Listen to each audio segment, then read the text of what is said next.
ಜನಸಂಖ್ಯೆಯನ್ನು ದೇಶದ ಸಂಪನ್ಮೂಲ ಶಕ್ತಿಯಾಗಿ ಬಳಕೆ ಮಾಡಬೇಕಾದದ್ದು ಸರ್ಕಾರದ ಕೆಲಸ. ಆದರೆ ಸರ್ಕಾರವು ತನ್ನ ಆಡಳಿತ ವೈಫಲ್ಯವನ್ನ ಮರೆಮಾಚಲು ಜನಸಂಖ್ಯೆಯನ್ನ ಟಾರ್ಗೆಟ್ ಮಾಡಿರುವುದು ದುರಂತ ಅಂತ ಮಾಜಿ ಸಚಿವ UT.Kadhar ಹೇಳಿದರು.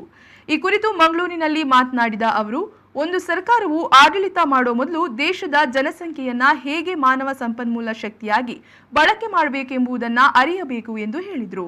ನನ್ನ ಪ್ರಕಾರ ಜನಸಂಖ್ಯೆಯನ್ನು ನಾವು ಸಂಪೂರ್ಣವಾಗಿ ಇದನ್ನು ನಮ್ಮ ಜನಸಂಖ್ಯೆ ಇದೆಯಲ್ಲ ಅದು ನಮ್ಮ ದೇಶದ ಸಂಪನ್ಮೂಲ ಶಕ್ತಿಯಾಗಿ ಮಾಡಿಕೊಡುವಂಥ ಜವಾಬ್ದಾರಿ ನಮ್ಮ ಸರ್ಕಾರದ ಕೆಲಸ. ಚೈನಾ ಒಂದೇ ಅಂತ ಹೇಳಿತ್ತು, ಈಗ ಯಾಕೆ ಚೈನಾ 3 ಅಂತ ಹೇಳ್ತಾರೆ? ಭಾರತ ಇವತ್ತು ರಾಷ್ಟ್ರದಲ್ಲೇ ವಿಶ್ವದಲ್ಲೇ ಭಾರತ ರಾಷ್ಟ್ರ ಯಂಗ್ ಇಂಡಿಯಾ ಅಂತ ಹೇಳ್ತೇವೆ. ಯಾಕೆ ಯಂಗ್ ಇಂಡಿಯಾ? ಇಷ್ಟು percent of the younger generation ಅಲ್ಲಿದೆ. Younger generation is strength of this country.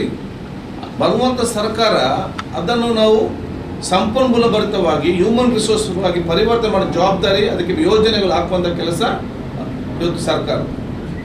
ಅದು ಬಿಟ್ಟು ಇವರ ವೈಫಲ್ಯತೆಯನ್ನು ಜನಸಂಖ್ಯೆ ತೋರಿಸಿದ್ದು ಯಾವ ಸರ್ಕಾರ ಏನು ಮಾಡ್ಬೇಕಂತ ಹೇಳಿದ್ರೆ, ನಮ್ಮ ಇದ್ದಂಥ ಜನಸಂಖ್ಯೆಯನ್ನು ನಾವು ಹೇಗೆ ದೇಶದ ಮಾನವ ಸಂಪನ್ಮೂಲ ಶಕ್ತಿಯಾಗಿ ಮಾಡಿಕೊಡ್ಬೇಕು, ಅದರ ಸದುಪಯೋಗ ತಗೊಳ್ಬೇಕು.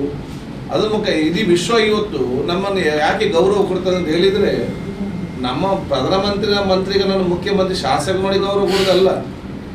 ಈ ದೇಶದ ಯೂತ್ ಸ್ಟ್ರೆಂತ್ ಏನಿದೆ ವಿಶ್ವದಲ್ಲಿ, ಇವತ್ತು ಯುವಕರ ಒಂದು ಶಕ್ತಿ ಏನು ದೇಶದಲ್ಲಿದೆ, ಅದರಲ್ಲಿ ನಮ್ಗೆ ಗೌರವ ಸಿಗ್ತದೆ.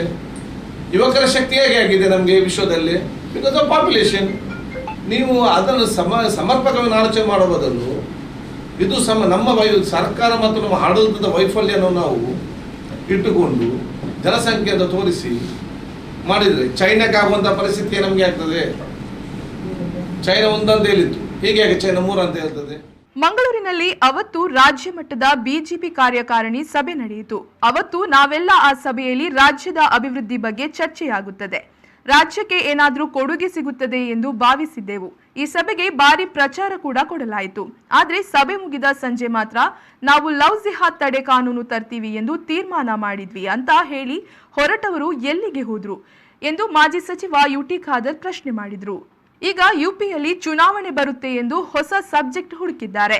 ಆಗ CT ರವಿ ಇರಲಿಲ್ವಾ ಎಂದು ಪ್ರಶ್ನೆ ಮಾಡಿದ ಅವರು, ದೇಶದ ಕಾನೂನು ಎಲ್ಲರಿಗೆ ಒಂದೇ ಅಲ್ವಾ ಎಂದು ಪ್ರಶ್ನಿಸಿದರು. ಇತರ ದೇಶಗಳು ಪ್ರಧಾನಿ, ಮಂತ್ರಿ, ಶಾಸಕರನ್ನ ನೋಡಿ ಗೌರವ ಕೊಡುವುದಲ್ಲ, ಯೂತ್ ಶಕ್ತಿಯನ್ನು ನೋಡಿ ಬೆಂಬಲಿಸುತ್ತದೆ ಎಂದರು. ದಕ್ಷಿಣ ಕನ್ನಡ ಜಿಲ್ಲೆಯಲ್ಲಿ ಕಾರ್ಯಕಾರಿಣಿ ಸಭೆ ಆಯಿತು. ಆಡಳಿತ ಪಕ್ಷದ ಬಿಜೆಪಿಯ ರಾಜ್ಯ ಮಟ್ಟದ ಕಾರ್ಯಕಾರಿಣಿ ಸಭೆ. ಆಚಾರ್ಯ ಭಯಂಕರ ಇದೆ. ಸಂಜೆ ನಾವೇನಿಸಿವೇನಪ್ಪ ನಮ್ಮ ಜಿಲ್ಲೆಗೆ ಮತ್ತು ರಾಜ್ಯಕ್ಕೆ ದೊಡ್ಡ ಕೊಡುಗೆ ಎಲ್ಲ ಬರ್ಬೋದು ಅಂತೇಳಿ ಅಲ್ಲ. ಸಂಜೆ ತೀರ್ಮಾನ ಏನು, ನಾವು ಲವ್ ಜೀವದ ಕಾನೂನು ತರ್ತೇವೆ ಅಂತೇಳಿ. ಆಗ ಎಲ್ಲಿ ಹೋದವರು ಎಲ್ಲಿದ್ದಾರೆ? ಈಗ ಹೇಗೆ ತರಲಿಲ್ಲ? ಆಗ CT ರವಿ ಇರಲಿಲ್ವಾ? ಈಗ UPಯಲ್ಲಿ ಚುನಾವಣೆ ಬರ್ತಂದೇಳಿ ಹೊಸ ಸಬ್ಜೆಕ್ಟ. ಈ ದೇಶದಲ್ಲಿ ಯಾವುದೇ ವಿಚಾರಗಳು ಮತ್ತು ಇವತ್ತು ಕಾನೂನು ನಿಯಮ ಬರುವಾಗ ಇಷ್ಟು ವಿಚಾರ ಪಬ್ಲಿಕ್ ಚರ್ಚೆ ಆಗಬೇಕು. ಅದರ ಮುಂಚೆ ನಾವು ಬ್ಲೈಂಡ್ ಸ್ಟೇಟ್ಮೆಂಟ್ ಕೊಡೋದು ಯಾವುದೇ ಒಬ್ಬ ರಾಜ್ಯಕ್ಕೆ ವ್ಯಕ್ತಿಗಳಿಗೆ ಅವನ ವ್ಯಕ್ತಿತ್ವಕ್ಕೆ ಶೋಭೆ ಇಲ್ಲ. ಯಾರೇ